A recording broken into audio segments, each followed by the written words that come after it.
Leia comigo Gênesis capítulo de número 12, versículo de número 1. Vamos ler alguns versículos. Diz assim o texto: E ora, o Senhor disse a Abrão: Sai da tua terra, da tua parentela e da casa de teu pai, para a terra que eu te mostrarei. E farei de ti uma grande nação, abençoar-te-ei e engrandecerei o teu nome, e tu serás uma bênção. E abençoarei os que te abençoarem, e amaldiçoarei os que te amaldiçoarem. E em ti serão benditas todas as famílias da terra. Êxodo capítulo de número 3, versículo de número 1.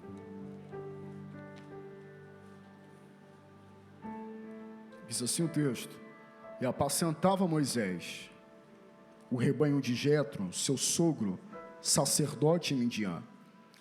E então levou o rebanho atrás do deserto e chegou ao monte de Deus em Horebe. E apareceu-lhe o anjo do Senhor em uma chama de fogo do meio de uma sarça. Olhou e notou que a sarça ardia no fogo, mas a sarça não se consumia. E Moisés disse: Agora irei até lá e verei esta grande visão, porque a sarça não se queima. E vendo o Senhor que se virava para ver, bradou Deus a ele do meio da sarça e disse: Moisés, Moisés. Respondeu ele: Eis-me aqui. Curve a sua cabeça mais uma vez. Soberano e eterno Pai, Senhor Deus, mais uma vez eu lhe apresento diante da tua presença. Senhor, eu creio, Pai, que o Senhor já tem falado nesse evento. O Senhor já tem usado pessoas e jovens com autoridade sobre esse lugar.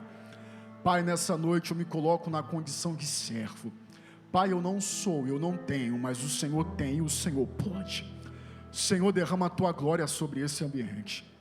Pai, neutraliza com toda a arma do adversário, toda distração, toda seta, tudo aquilo que o inimigo queira usar, Senhor, para impedir a transmissão da tua palavra, joga por terra. Prepara os corações mais uma vez nessa noite, e que a tua palavra, Pai, possa prevalecer sobre esse lugar. Derrama a tua glória, é o que eu lhe peço e lhe agradeço, em nome de Jesus, amém. Pode se assentar dando glória a Deus.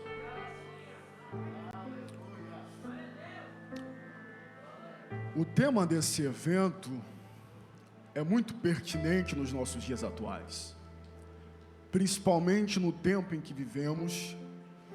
As promessas de Deus é algo singular para as nossas vidas. O homem que tem uma promessa, ele é um homem direcionado. O homem que vive debaixo de uma promessa é um homem que tem uma vida pautada por Deus. Gênesis, capítulo de número 12, narra a história de Abraão.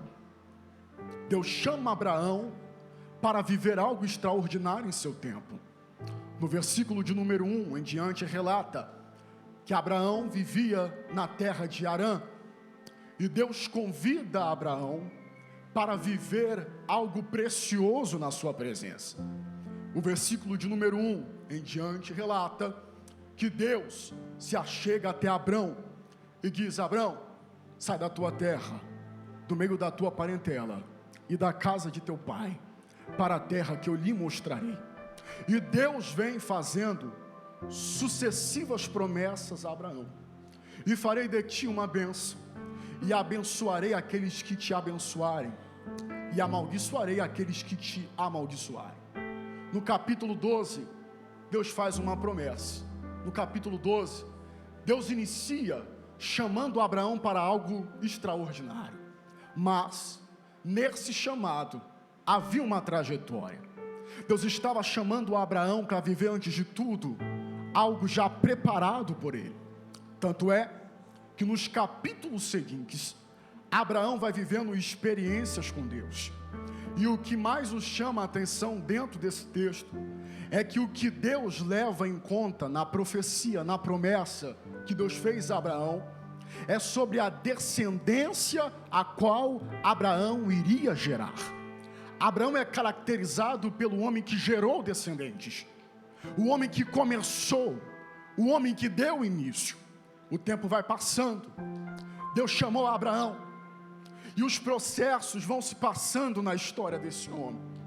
Mas a Bíblia revela, no capítulo de número 15, que certo dia está Abraão se queixando a Deus, porque não havia um sucessor em sua casa, não havia alguém para substituí-lo, não havia alguém para dar prosseguimento à sua história. Capítulo 15 narra que Deus falou para Abraão: Abraão, sai da tenda e conte as estrelas, se tu pode. Primeiro, o texto diz no capítulo de número 15, que antes de Deus mandar Abraão sair da tenda, Abraão primeiro diz a Deus: na minha casa não há ninguém para me suceder. O único que pode me suceder, Eliezer, meu servo. Eu não tenho ninguém que possa suceder aquilo a qual o Senhor me entregou. Deus fala: Abraão, sai da tenda e começa a contar estrelas. Ora, por que Deus manda Abraão sair da tenda? Porque para falar com Abraão, Deus convida Abraão para fora. Deus estava simplesmente dizendo: primeiro, eu quero tirar você do ambiente de caos que você se situa. Primeiro, eu quero tirar você desse ambiente que tampa a sua visão para não ver as minhas promessas. Segundo, conta as estrelas se tu podes, porque aí eu vou mostrar que eu sou Deus. Deus começa a falar com Abraão. E qual o objetivo de Deus? Chamar Abraão para fora, para ampliar a visão de Abraão. Por quê? Porque antes de Deus entregar uma promessa a alguém, Deus vai trabalhar na visão que esse alguém tem. Deus estava ampliando a visão desse homem. Deus estava fazendo esse homem ver aquilo que Deus tinha preparado. Os capítulos seguintes narram que Deus então faz uma promessa a Abrão e a Sara. Abrão e Sarai eram homens, eram pessoas já de idade avançada. E Deus fala: olha, vocês vão gerar Isaac, vocês vão gerar uma promessa, vocês vão gerar um menino. Quando Sarai ouve, o texto diz, e ela riu no seu íntimo. Por quê? Porque na lógica humana não tinha como gerar. Na lógica humana não tinha como acontecer. Mas quando Deus decreta na vida de alguém que vai gerar, não importa as condições que esse alguém esteja vivendo, Deus vai fazer a promessa se cumprir. Deus faz a promessa. Abrão ouve a promessa, Sarai ouve a promessa e questiona: será? Não tem como, não tem possibilidade. Mas no capítulo 21 diz: Deus cumpre a promessa. Nasce Isaac, alguém que era escolhido por Deus, alguém que era chamado por Deus para marcar o seu tempo. Deus chama aquele menino. E o que mais nos chama a atenção na história de Isaac é que Isaac não é simplesmente alguém que é um conquistador pelos bens que possuiu. Tanto é que a história de Isaac narra que Isaac foi tão próspero dentro de Gerar, que certa feita o rei Abimeleque pediu para Isaac sair daquela terra. Isaac foi um homem muito poderoso. Deus deu muitas estratégias a Isaac, mas nos versos seguintes e capítulos, Deus tinha chamado Isaac para algo maior. E o chamado de Deus na vida de Isaac era dar prosseguimento à descendência de Abraão. Ora, Isaac casa com Rebeca, e no ventre de Rebeca há dois homens, Esaú e Jacó.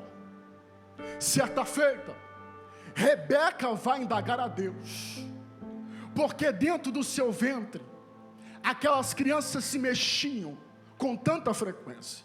O texto cita que Deus falou com Rebeca: Rebeca, tudo isso que você vê hoje é simplesmente algo que está prestes a acontecer no futuro. Deus fala para Rebeca que o maior Esaú serviria ao menor Jacó. Ora, no ventre de Rebeca já havia uma promessa. No ventre de Rebeca, Deus já estava dando um direcionamento. No ventre de Rebeca, Deus já falava quem Jacó seria. Ei, Jacó nem precisou nascer para Deus dizer quem Jacó seria. Jacó nem precisou ser gerado para fora para Deus dizer quem ele seria no futuro. E eu venho aqui com uma mensagem de Deus para alguém essa noite. Quando Deus decreta algo sobre alguém, sobre a vida de alguém, sobre o ministério de alguém, não importa se foi gerado para o lado externo, Deus faz a promessa mesmo quando ainda ninguém viu, ninguém não ouviu e ninguém não enxergou. Deus promete que iria nascer Jacó. Vai nascer, vai nascer, vai crescer, e Deus promete. Aí passa o tempo, e o tempo vai passando. Certo dia, Esaú chega do campo e fala: ó, Jacó, eu estou muito cansado, prepara um ensopado para mim, para eu comer. O texto cita que Jacó, ouvindo isso, disse: ó, eu preparo, mas me dá a tua primogenitura. O texto cita, Esaú, primogênito, teria todo o direito da bênção de Isaac, mas Esaú não ouve, não valoriza o que tinha recebido. O texto cita que Esaú vende, Esaú troca, Esaú passa. Certa feita, Isaac chama num dia Esaú e fala: Esaú, vai ao campo e traga para mim um alimento, porque hoje eu te abençoarei. Esaú não sabia, mas Rebeca, mãe de Jacó, ouviu tudo. O texto cita que Rebeca, ouvindo isso, chama Jacó e fala: Jacó, seu pai Isaac quer derramar a bênção sobre Esaú. Faça uma coisa, vai ao campo, traga 2 cabritos escolhidos, que eu vou preparar o alimento para Isaac te abençoar. Ei, Jacó sai. Só que como Jacó sabia que Esaú não sabia, ele sai e volta rápido. Ele não perde o tempo. O texto cita, Rebeca prepara o alimento, coloca sobre Jacó as vestes de Esaú. E quando Jacó chega a Isaac, Isaac diz: ei, és tu, Esaú? Será? Por que, meu pai? Porque a tua voz é de Jacó, mas o cheiro e as vestes é de Esaú. O texto cita, Isaac ainda cabreiro, atento, mas Jacó rebate: sou eu, Esaú. Então Isaac levanta as suas mãos e abençoa a descendência de Jacó. Quando Isaac abençoa a descendência de Jacó, Deus está transferindo a bênção de Esaú sobre a cabeça de Jacó. Jacó agora não era mais algum, Jacó agora não era mais um homem só. Jacó agora recebe a bênção da primogenitura. O tempo passa, Jacó foge do seu irmão. Certa feita, ele está indo para Betel. O texto diz que Jacó pega uma pedra, coloca como travesseiro e deita. E ali ele sonha uma escada, anjos subindo e anjos descendo. E do alto ele ouviu a voz do Senhor dizendo: ei, Jacó, eu sou o Deus de Abraão e de Isaac, e eu estou falando com você, porque eu marquei a tua descendência para ser uma bênção nessa terra. Jacó ouve de Deus uma promessa, Jacó ouve de Deus algo, e ele recebe. Texto cita, o tempo passa, há muitas experiências, ele casa com Raquel, mas o que mais chama a atenção da história de Jacó é que ele procria 12 tribos. Ora, 12 tribos que não eram quaisquer, 12 filhos que não eram homens quaisquer. Jacó não sabia, talvez, mas estava procriando 12 homens que marcariam a história de Israel. O tempo passa e vai passando, e Deus vai cumprindo promessa. Jacó gera José, e certo dia está Faraó no seu palácio. Faraó tem um sonho. Faraó não consegue discernir. Chama os mágicos, os sábios, os astrólogos. Ninguém sabia discernir o sonho.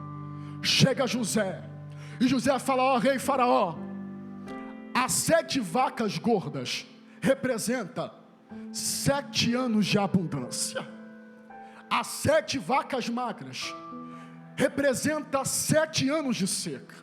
Ou seja, devemos nos preparar, aproveitar o alimento do tempo de fartura, para sustentar o povo no tempo de seca.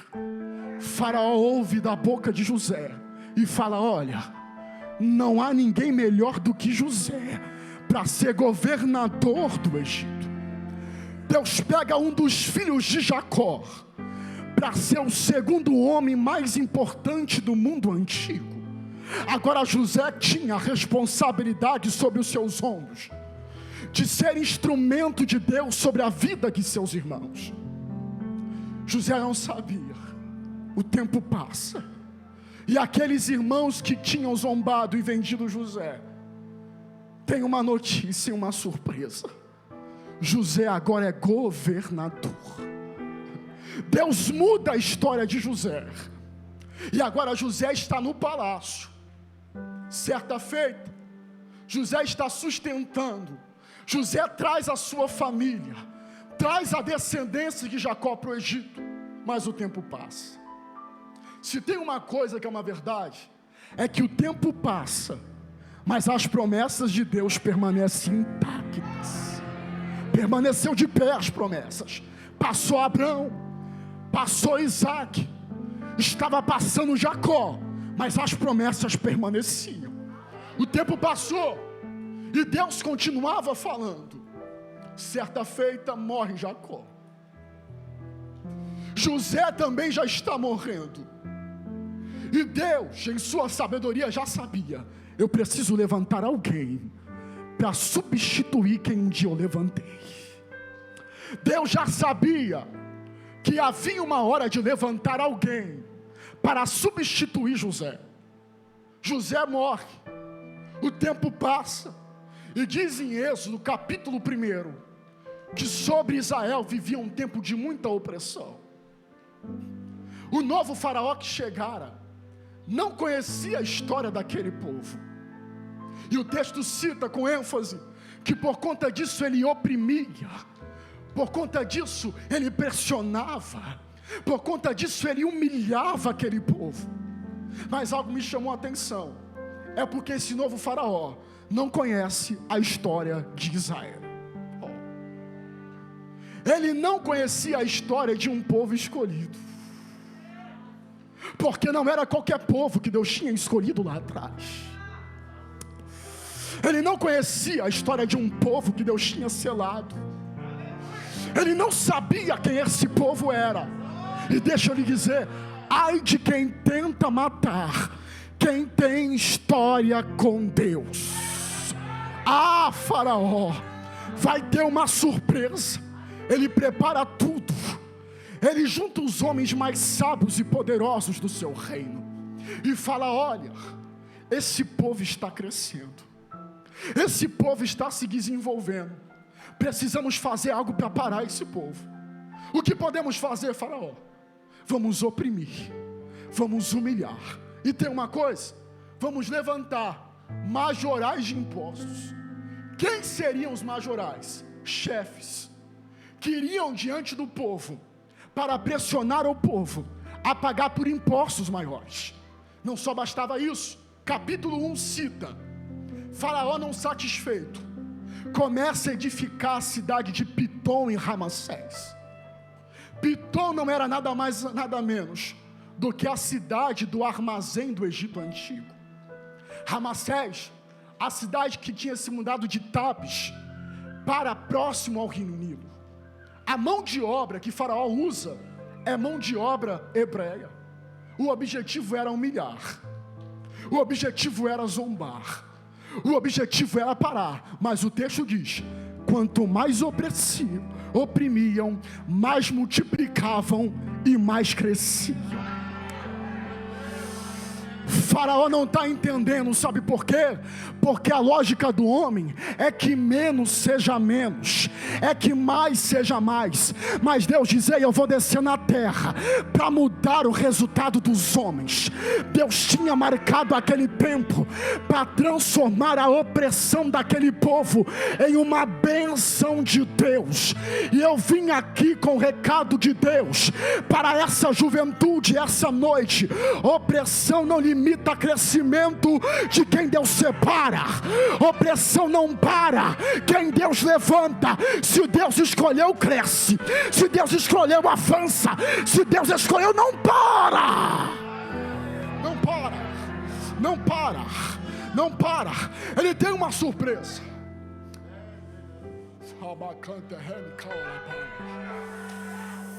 Ele tem uma surpresa. Preparou para matar a Bacantérrenia, mas Deus desceu para aumentar a quantidade de israelitas naquele reino. Faraó não sabia, Deus já tinha um plano. O povo começa a crescer, o povo começa a desenvolver. Deus deliberou crescimento sobre aquele povo. Passa o tempo, chega Êxodo capítulo 3. No capítulo 2 e no capítulo 1 nasce Moisés. Moisés, você conhece a história? Um homem que nasceu, que estava marcado para morrer por conta do decreto de Faraó. E Deus guardou ali a Moisés para que não morresse. O tempo passa, Moisés vai para o palácio. E agora Moisés foge para Midian. O texto cita que certa feita Moisés era príncipe dentro do Egito. E um dia ele desce ao campo de trabalho para ver como estava sendo o trabalho com os israelitas. A palavra do Senhor diz que Moisés, vendo um egípcio oprimir um dos hebreus, Moisés olha para um lado, olha para o outro e mata o egípcio. Não bastava isso, Moisés matou e Moisés escondeu. Moisés achava que o esconderijo que ele fez iria fazer com que o povo não enxergasse o que ele tinha feito. A notícia começou a correr no Egito. Faraó agora queria matar novamente Moisés. E Moisés não vê outra forma: voltar para o deserto, ir para Midian, sair de cena, sumir da zona da evidência. Mas tem algo de Deus. Capítulo 3 cita: Moisés vai para Midian. E deixa eu lhe dizer, Midian é lugar de esconderijo. Midian é lugar de secreto. Por quê? Porque em Midian, Moisés não tem nome. Em Midian, Moisés não tem aplausos. Em Midian, Moisés não é príncipe. Eu estou falando de alguém que viveu todo dia no palácio, viveu todo dia no meio de pessoas, viveu todo dia aplaudido. E agora, vai para um deserto e vai parar em Midian. Ei, Moisés não sabia, mas ele estava no ambiente certo, no lugar certo, para Deus respaldar o que tinha com ele. O tempo passa, capítulo 3 diz que certa feita está Moisés apacentando as ovelhas de seu sogro Jetro. E certo dia, ele sobe ao monte Horebe, e por trás do deserto, Moisés vê algo magnífico na sua visão. Uma sarça queimava fogo, mas não se consumia. Chamou a atenção de Moisés por quê? Porque naquela região era normal sarça pegar fogo. Os raios solares eram fortes, os ventos também habitavam sobre aquele lugar. Mas Moisés nunca tinha visto uma sarça que queimava e não se consumia. Moisés não sabia, Alex, mas a sarça que não se consumia era Deus representando aquilo que Moisés seria. Deus estava dizendo: Moisés, ei, eu não só quero te incendiar com fogo, eu também quero te blindar com meu respaldo. O tempo passa, Moisés está ali vendo aquela visão, e Deus começa a falar com Moisés: ei Moisés, eu sou o Deus de Abraão, de Isaque e de Jacó. Eu te escolhi para marcar esse tempo. Moisés olha e fala: eu não tenho nome, eu perdi minha posição, eu não sou mais grande como era. Como pode o Senhor querer a mim para me levantar? O texto cita: e Deus falou a Moisés: quando você chegar no Egito, fala que o eu sou que sou te enviou.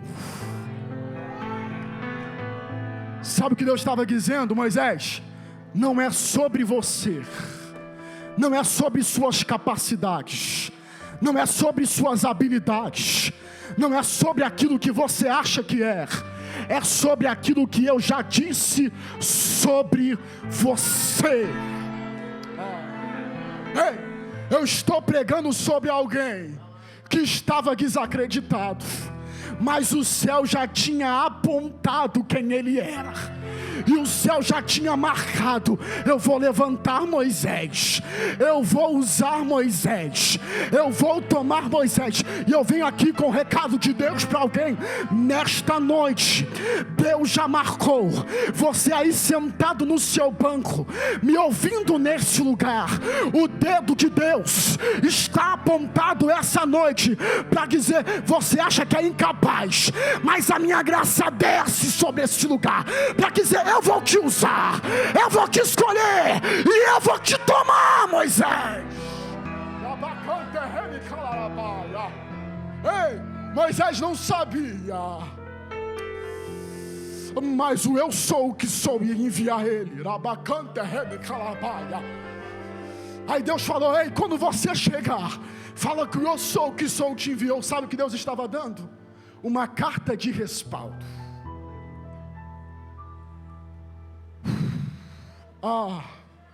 Um homem que tem uma carta respaldada por Deus, não há faraó que impeça esse homem de ser o que Deus falou que seria.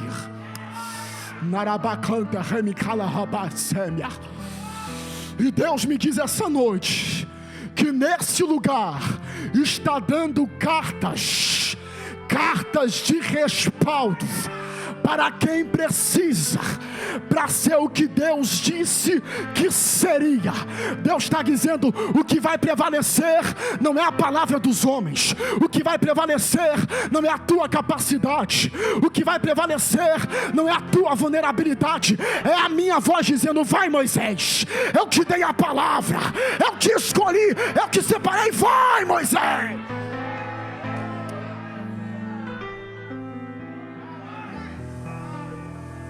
Oh, Deus faz promessa. Deus te escolhi desse moço. Oh, e no capítulo 4 diz que Moisés se achega a Deus novamente no mesmo lugar e fala: Deus, eu já ouvi isso tudo do Senhor, o Senhor já falou tanta coisa comigo, mas tem uma coisa: eles não vão acreditar que é o Senhor que está falando comigo. Eles não vão acreditar porque eles são movidos a sinais. Aí Deus falou: Moisés, o que é isso nas suas mãos? Moisés olha e diz: é uma vara. Deus falou: ei, pega daquilo que você tem nas suas mãos, lança na terra, que irá virar uma serpente. Quando Moisés lança, Moisés tem uma surpresa. Aquilo que era a vara nas suas mãos está sendo como um instrumento que respalda os sinais que Deus deu a ele. Ei, olha a pergunta que Deus faz: o que é que está nas suas mãos? Você sabe, Deus sabia o que estava nas mãos de Moisés. Antes de Moisés falar que era a vara, Deus sabia o que tinha colocado na mão dele. Mas por que Deus pergunta a Moisés o que ele tinha em mãos? Deus pergunta para Moisés não se esquecer do instrumento frágil que ele carregava, uma vara. Aí Deus fala: ei, da vara que é frágil, eu vou usar para comprovar sinais de que eu sou com você. Tem uma coisa, onde é que Moisés tinha achado essa vara? Em Midian. Porque o texto cita que quando Deus fala no capítulo de número 3, Moisés estava apacentando ovelhas de seu sogro. Moisés não encontra essa vara no palácio. Moisés não tem essa vara quando é príncipe. Moisés em Midian tem uma vara que Deus respalda. Sabe o que Deus está dizendo? Ei, os lugares que parecem os piores para você são os lugares que Deus respalda as ferramentas que estão nas suas mãos. Deus estava dizendo: ei, você não tem muito, mas tem vara. Você não sabe muito, mas tem vara. Você não entende muito, mas tem vara. E quando Deus separa alguém e respalda um instrumento que Ele colocou na mão desse homem, prepara, porque vai ter surpresa de alguém. Quando Moisés chega, Moisés não chega sozinho. Alguém olha e fala: ei, Moisés está chegando. Moisés fala que veio libertar o povo. Aí Deus fala: Moisés, sobre a vara que você tem, eu vou dar sinais que eu sou Deus na sua história. Moisés pega a vara, vai para o Egito, e Deus começa a operar sinais. Você conhece a história. Havia 12 pragas que Deus lança sobre o Egito para libertar o povo. Só que chega num dado momento, no capítulo 14, era aqui que eu queria chegar nessa mensagem. A vara que Deus respaldou a Moisés não foi à toa. Aquela vara tinha um valor. Quando o povo começa a ser liberto dos egípcios e está diante do Mar Vermelho, certa feita o povo começa a murmurar dizendo: olha, Faraó vem atrás, aos lados são as colinas, estamos entre Migdol e o mar. Ah, Moisés, melhor era que morrêssemos lá no Egito.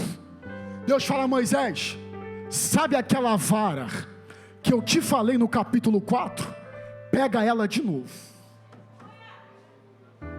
Eu vou usar a vara que eu respaldei lá atrás, simplesmente para mostrar que eu sou Deus. Moisés pega a vara. Aí Deus falou: ei, está diante do mar? Tô. Faz uma coisa, ergue as mãos e pega da vara que você tem, e esse mar que está fechado irá se abrir no meio, e o meu povo que está atrás irá passar em seco, e irá começar a entender que eu sou Deus. Ei, na hora que Moisés pega a vara, imagina alguém dizendo: ah, Moisés, essa vara de novo, essa ferramenta de novo. Você não pode usar algo mais moderno para fazer mar se abrir? Você não pode usar ferramenta nova para o povo passar. Deus está dizendo: Moisés, cuidado.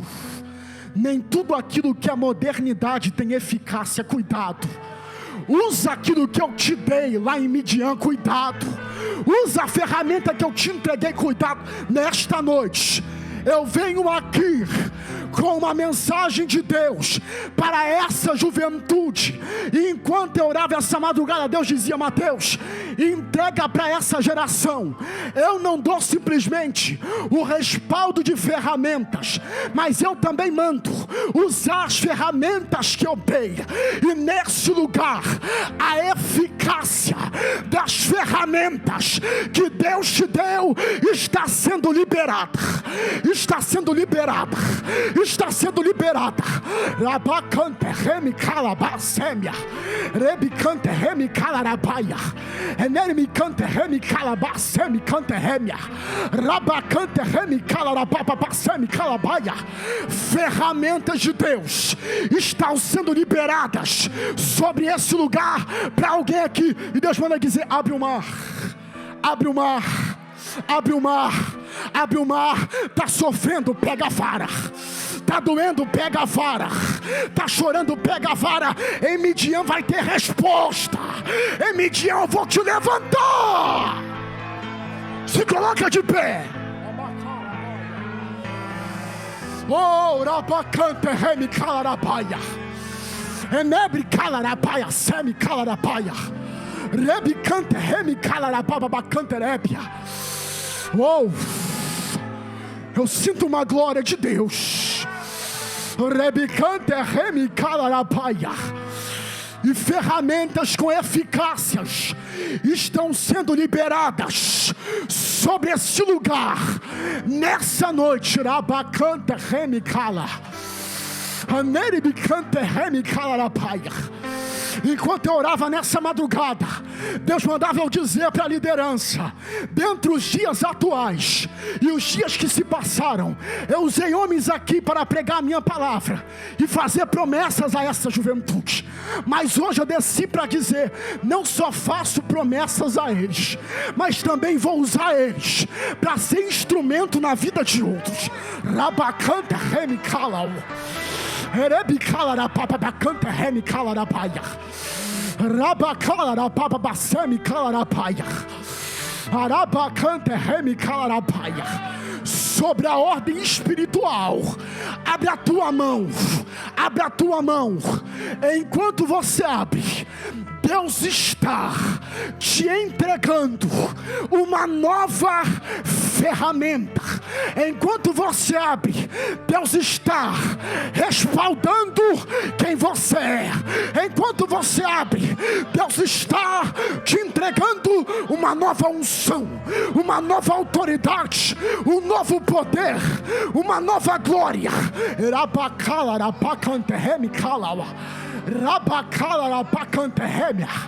Amigo Espírito Santo, sobre cada vida que se encontra aqui essa noite, eu pedi ao Senhor que sobre esse lugar tu cumprisse o teu propósito e não o meu nessa noite. Pai, sobre cada mão que está levantada, sobre cada instrumento que o Senhor levantou, entrega uma nova ferramenta esta noite.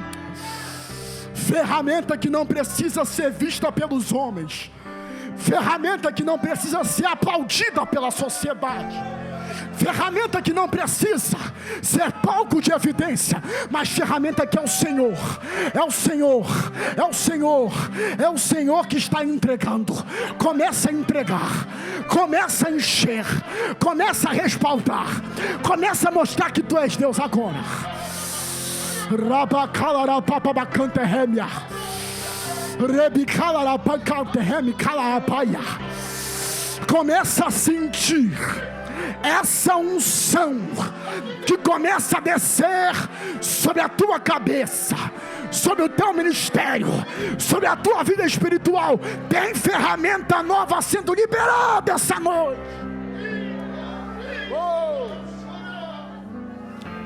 Enquanto o ministério de louvor vai começar a entoar, Rabacala rabacante remia, arabaikemi cala wassau arébia. Pastor Zé Paulo, Deus está fechando esse evento com chave de ouro. Prepara para ver jovens diferentes nesse lugar. Prepara, Alex, prepara. Deus vai começar a levantar, Deus vai começar a usar, Deus vai começar a dar autoridade. Rabacala, rabacante, remicalawa, enerebicante, remicalawa, semia. Uou!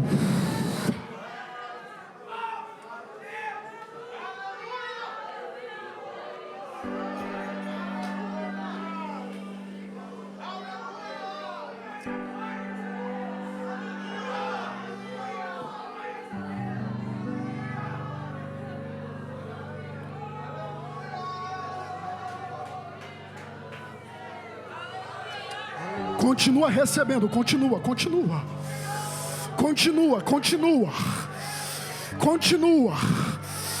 Você que está sofrendo, continua. Está sendo humilhado, continua. Está chorando, continua. Midian não é teu fim. Rabacalaba. Midian é recomeço. Midian é recomeço. Em Midian Deus põe vírgula. Em Midian Deus começa a nova história. Em Midian tem ferramenta nova. Em Midian tem um novo tempo. Em Midian tem uma nova história. Oh.